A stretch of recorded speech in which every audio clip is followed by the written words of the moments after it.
Hello, everyone, and welcome to Last Take. I get the last take, motherfuckers. A More Hoops production. I'm your host, Evan Moore, and here we are, a week away from the draft. And, well, we're still waiting. No coach yet. No coach. 1 week away. Now, part of me, is kind of nervous just because, I'd like to know who the coach is. But, realistically, like, players are on vacation. What's the new coach going to really do until a couple days before the draft to try and get ready for the draft? Maybe it's understandable. So we've still got possibly a week. Hopefully they make a decision by this weekend.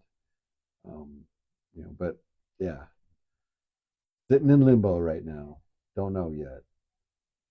And so really got me to thinking of all the reports we've gotten, because nobody seems to really know what's going on. And like Dan Hurley came out of left field.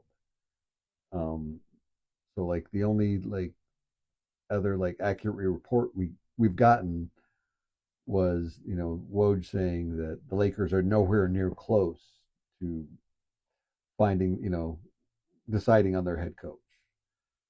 So here we are, nowhere near close. Uh, and everybody keeps pushing JJ, and the longer this goes on, the more that kind of reinforces my hunch that you know maybe they have hired JJ, but maybe just as an assistant, and they're doing this ass backwards way of getting an assistant and then try and get the head coach to work with the assistant. Now we'll see. That's me completely guessing. I have no sources.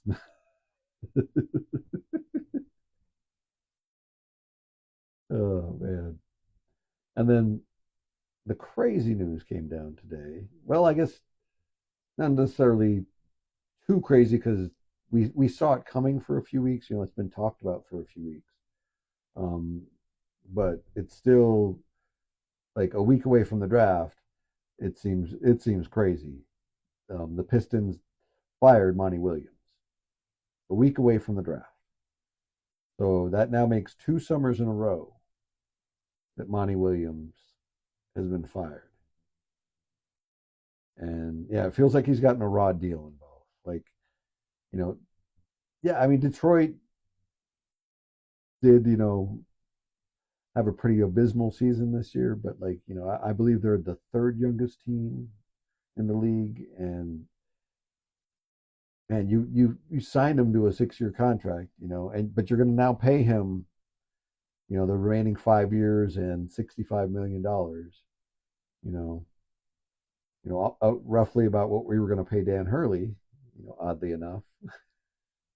He's going to get paid that now to sit at home. Plus, I think he's getting like 20 million or so from Phoenix to stay at home too. Like, hey, Monty, you know, I think it's time to just kick your heels up and you know have some fun. As a Laker fan, I'd love for the Laker fans to or Laker fan, the Laker front office to give him a interview. But the human side of me totally understands he's got to be probably thinking man, yeah, I think I've had enough, man.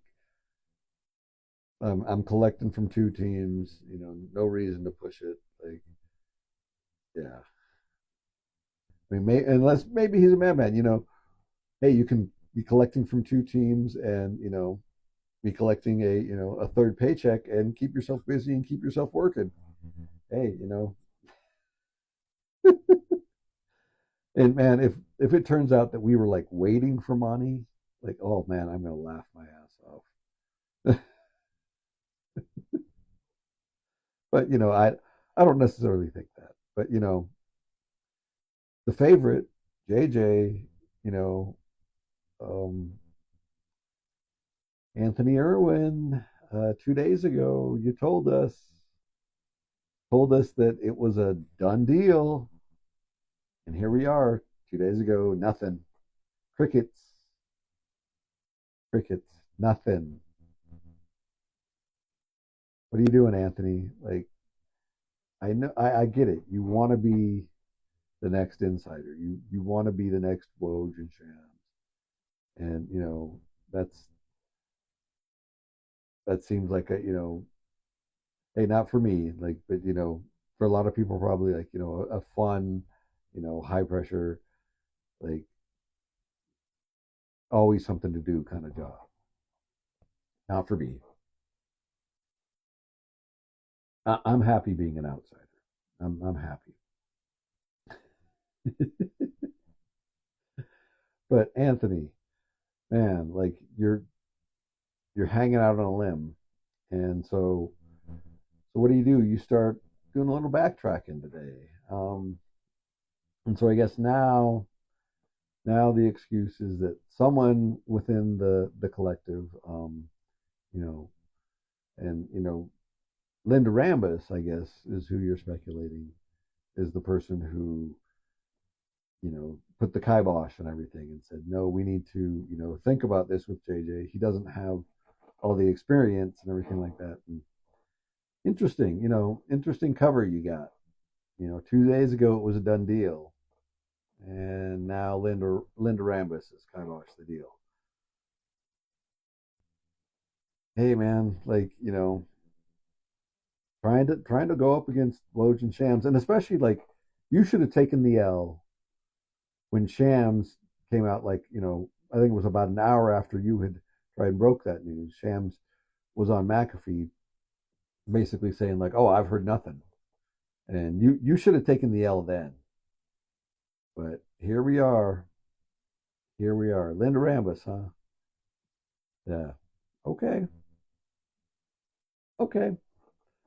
Yeah. Like of all the people that were questioning his experience, it was Linda Rambus, huh? We're supposed to believe that. Okay, okay, it's your rep, man, and have fun with that block party. I'm one of the many that you've blocked, and I keep seeing new ones on the timeline daily, and I feel like the longer this goes on, the more people you might block. So, but hey, have fun, Anthony. Better you than me, man. Uh, anyway, here to wrap it up here, move me on to my favorite target, good old Stephen A. Stephen A. And of course, well, what do you do, Stephen A. When Monty Williams gets fired? Oh, Lakers need to hire him. Lakers need to hire him right away. Oh yeah, like JJ was the terrible choice, but Lakers need to hire. But hey, I kind of agree with you, but like you also followed that up with you know JJ Redick is an acquired taste, and it's like it feels like now you're trying to hold on to him for ESPN, as well as you're scared of JJ possibly coming to the Lakers. And I get it. Knicks fan. It's been a long time. Your drought is older than actually just about as old as I am. I think by about a year or two. Like so, I get it. Knicks fan. It's been rough, man. It's been rough as a Knicks fan. So you got to ride somebody's nuts, and you know it's Lakers, Lakers, Lakers everywhere you look. You know, and you're with the worldwide leader, and you guys have your quota to talk about us. So it's perfect. Your inadequacy as a Knicks fan, and the network's needs just mesh up perfectly. So anyway, have a good one, Stephen, and I'll see you tomorrow.